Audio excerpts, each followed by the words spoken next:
আমাদেরকে রক্ষা পেতে হয়, বাঁচতে হয়, অসৎ নেতৃত্ব পরিত্যাগ করতে হবে। পারবেন তওবা করতে? পারবেন তওবা করতে? মানুষকে বুঝান ইসলাম কোনো কঠিন জিনিস না। ইসলাম চায় মানুষ আল্লাহর গোলাম হয়ে যাক। তার রাজনীতি, তার অর্থনীতি, তার সমাজনীতি, তার পবিত্র, তার সাহিত্য, তার সাংবাদিকতা সব হবে ইসলামের পক্ষে। সুবহানাল্লাহ।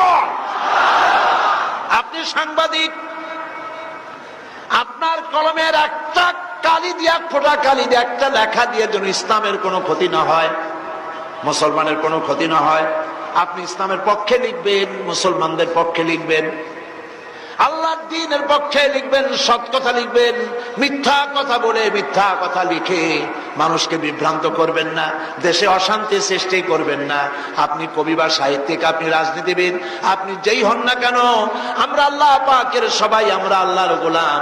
আল্লাহ পাকের গোলামি জীবনের সকল ক্ষেত্রে করতে হবে, এর বাইরে যাওয়া যাবে না। জোরে পড়েন লা ইলাহা